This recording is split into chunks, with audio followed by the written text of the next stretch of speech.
Redefining Women for Solidarity. Part 4, Old Laws Trap Us in Patriarchy. Who are your movement ancestors?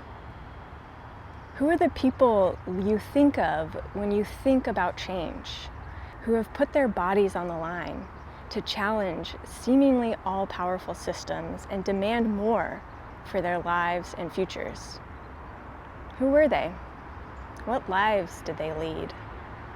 How were they treated by our greater society? Each of us will have our own unique list of names, but I have the same question for all of us. Do they challenge you?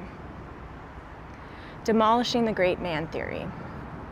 When we speak of movements in history, there is always a great figure who stood above the rest.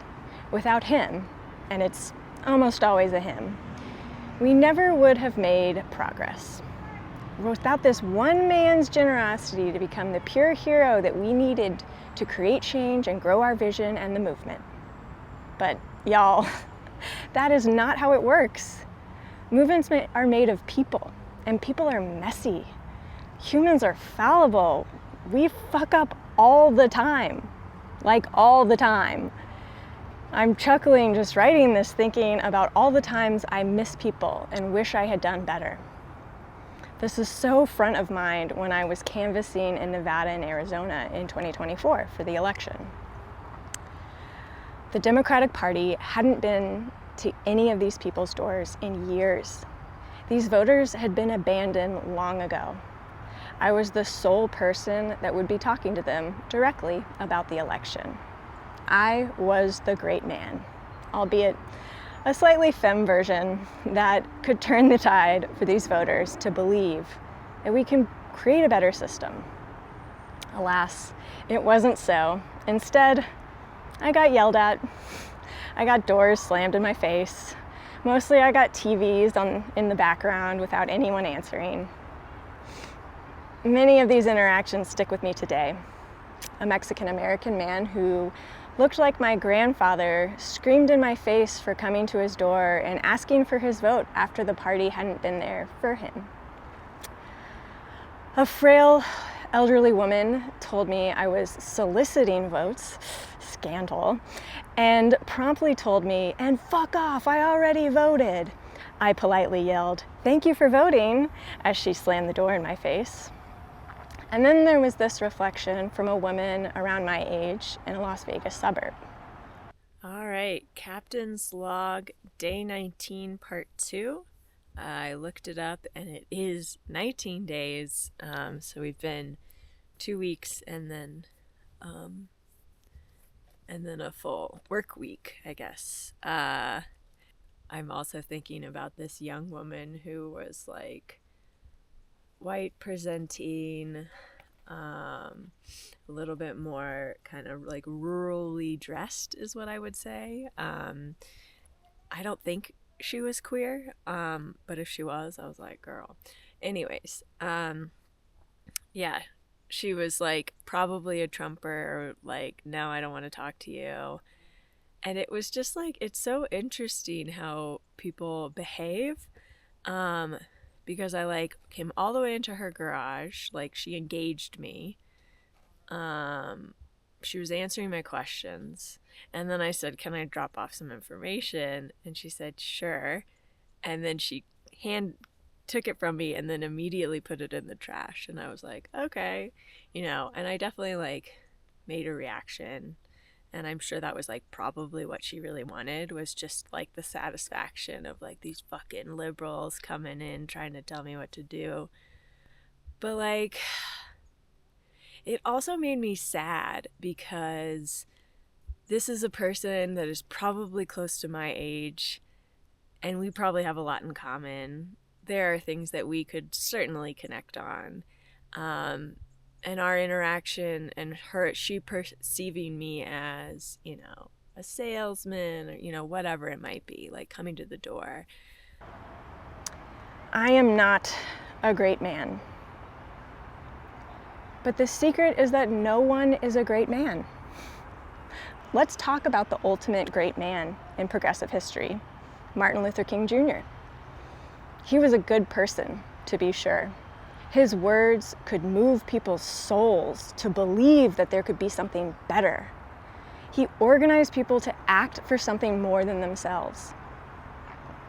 He also had a deep history of misogyny throughout his life. He loved his wife and daughters, but was known to sideline women in the movement. He made mistakes, and he isn't the only one. The male-dominated civil rights movement has countless incidences of belittling Black women's voices. We don't talk about what never comes. Where would we be with a movement of true solidarity if these men had, instead of stood up, stooped down to hold out a hand for the women and others who go unnoticed in our society and bring them up?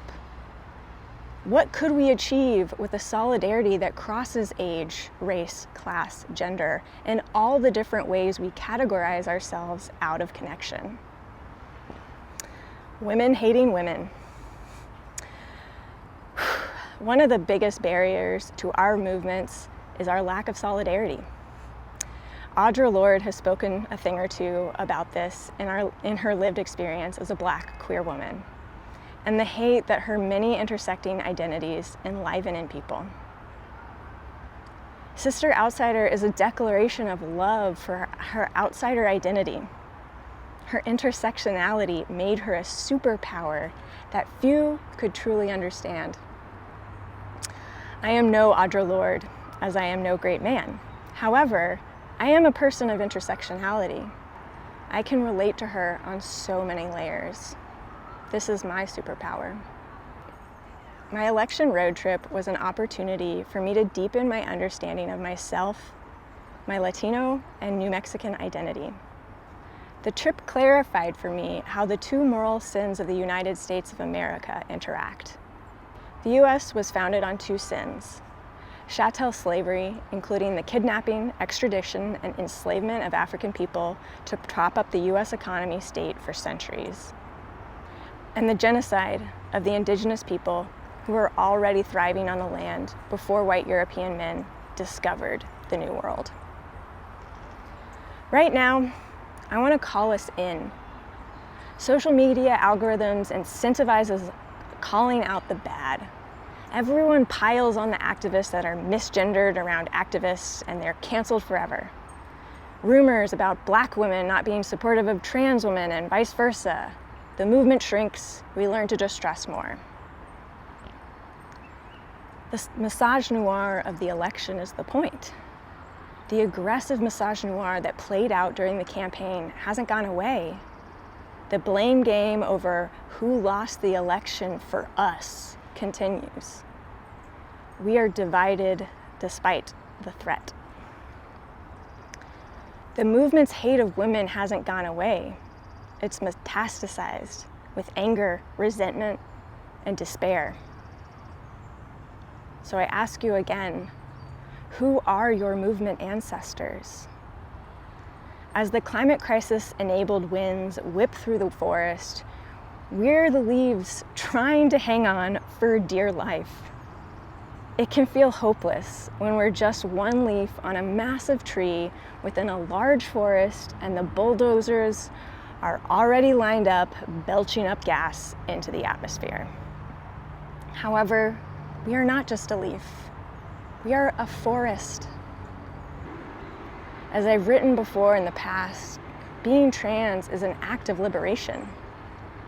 The right wing fears trans people because we are free from a binary that traps all of us in their game. We reject the rules that they place. Not just the laws, but we reject the stories of what is human nature and what is born of white supremacist capitalist patriarchy. We reject what is because we know what can be. We see the world that is possible. We are not alone. Our ancestors, living and gone, are right here by our side. It's time to lock in. Share your movement ancestors. Who are your movement ancestors, and how have they helped reshape your world and encouraged you to act? Send us a short written response, audio, or video message. We will feature your response in an upcoming podcast and/or newsletter. Who are your movement ancestors? What do they look like? How are their voices treated in our world? And where did they come from? Until next week.